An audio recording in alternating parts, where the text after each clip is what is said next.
DNN Hindi पर आज हम बात करेंगे पश्चिम उत्तर प्रदेश की स्याना विधानसभा की।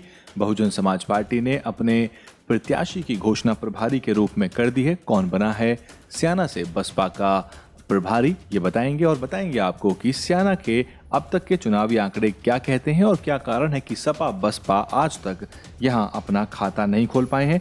स्याना 66 नंबर की विधानसभा है, बुलंदशहर जिले और बुलंदशहर लोकसभा के अंतर्गत आती है। बुलंदशहर लोकसभा से पिछले आम चुनाव में 2014 और 2019 में भाजपा के भोला सिंह जीते और वो वर्तमान सांसद हैं। 1962 में स्याना विधानसभा को बनाया गया था। ये पश्चिम उत्तर प्रदेश के शुगर बेल्ट का हिस्सा है जिसमें किसान मतदाताओं का खासा दबदबा रहा था। कांग्रेस इस सीट को 6 बार जीत चुकी है जबकि बीजेपी ने यहाँ पर 3 बार जीत हासिल की है। प्रजा सोशलिस्ट पार्टी जो कभी चौधरी चरण सिंह की पार्टी थी, उसने भी यहाँ पे कई बार चुनाव जीता है और यही कारण है कि यहाँ आरएलडी भी ठीक ठाक वोट बटोर लिया करती है। हालांकि सपा और बसपा ने पूर्ण बहुमत की सरकार बनाई, लेकिन उसके बावजूद इस सीट को जीतने में दोनों ही पार्टियां कामयाब नहीं रही हैं। 2012 विधानसभा चुनाव में कांग्रेस के दिलनवाज खान ने यहां से जीत हासिल की और उन्होंने बसपा के देवेंद्र भारद्वाज को हराया। 2017 की बात करें तो विधानसभा चुनाव में भाजपा के देवेंद्र सिंह लोधी विजय रहे। उन्हें मिले 1.25 लाख से ज़्यादा वोट और उन्होंने यहाँ पे अपने निकटतम प्रतिद्वंदी बहुजन समाज पार्टी के दिलनवाज खान को हराया। दिलनवाज खान को मिले 54,000 वोट, जबकि ठाकुर सुनील कुमार रालोद के टिकट पे तीसरे नंबर पे आए। कांग्रेस यहाँ चौथे नंबर पे रही 20,000 वोट के साथ। दिलनवाज खान भी यहाँ से एक बार विधायक रह चुके हैं और इनके दादा मुमताज़ खान, पिता इम्तियाज़ खान भी यहाँ से 2 बार विधायक रह चुके हैं। इस विधानसभा में सबसे ज़्यादा मुस्लिम और दलित मतदाता हैं और यही दो जो मतदाता हैं वो निर्णायक भूमिका निभाते हैं। इसके अलावा लोधी, जाट, ठाकुर और ब्राह्मण मतदाता बड़ी संख्या में हैं। स्याना से ब्राह्मण और लोधी विधायक भी रह चुके हैं। 2019 में ये क्षेत्र खासा सुर्खियों में था क्योंकि यहाँ पर गौकशी के कारण एक हिंसात्मक घटना हुई और इस पूरे प्रकरण में तत्कालीन कोतवाल सुबोध सिंह की मृत्यु हो गई थी। घटनाक्रम में सुमित सिंह नाम के एक अन्य व्यक्ति की भी मृत्यु हुई थी। 2022 का विधानसभा चुनाव बेहद महत्वपूर्ण होने वाला है क्योंकि बहुजन समाज पार्टी ने यहाँ से सुनील भारद्वाज को मैदान में उतारा है। बसपा अपने प्रबुद्ध सम्मेलन के बाद यहाँ कोशिश कर रही है किसी तरह से कि जो पिछड़ा, अगड़ा और दलितों का जो वोट है और उसमें थोड़ा बहुत अगर मुसलमान वोट शामिल हो जाता है तो बसपा को विनिंग एज यहाँ मिल सकती है और यहाँ से संभवतः ये सीट जो है सपा रालोद गठबंधन में रालोद के पास जा सकती है।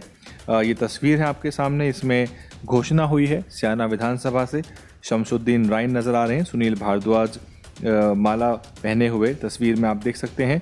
सुनील भारद्वाज फिलहाल यहाँ लगातार जनसंपर्क कर रहे हैं और अपनी गतिविधियों को क्षेत्र में बढ़ाने का प्रयास कर रहे हैं। हाल के ही रामलीला के मंचन में भी उनकी भूमिका महत्वपूर्ण रही थी और क्षेत्र में सामाजिक भाईचारे के साथ इस समय वो बढ़त बनाते हुए नजर आ रहे हैं और सुनील भारद्वाज के ऊपर जिम्मेदारी है कि वो किसी तरह से जो ब्राह्मण मतदाता है और ख़ासतौर से जो ओबीसी मतदाता है उसको वो रिझाने में कामयाब हों और साथ में अगर दलितों का वोट मिल पाता है तब जाके बहुजन समाज पार्टी की विनिंग एज बनेगी।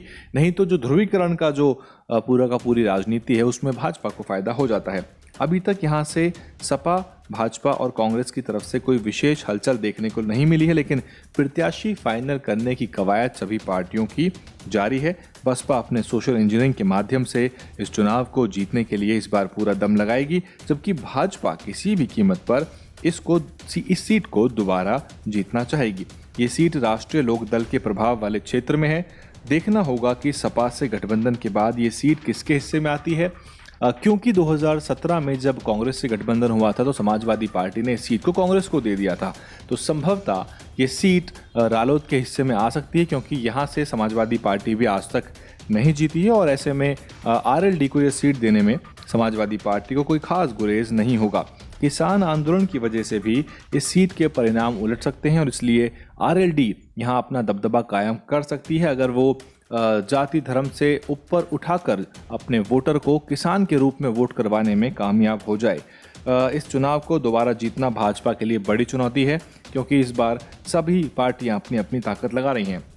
गन्ना बेल्ट की सीट होने के कारण यहाँ पर अधिकतर जातियाँ किसानी करती हैं और किसानों के आंदोलन के कारण इस बार भाजपा कटघरे में खड़ी दिखाई पड़ती है। तो पहले जैसे हालात बिल्कुल नहीं है भाजपा के लिए।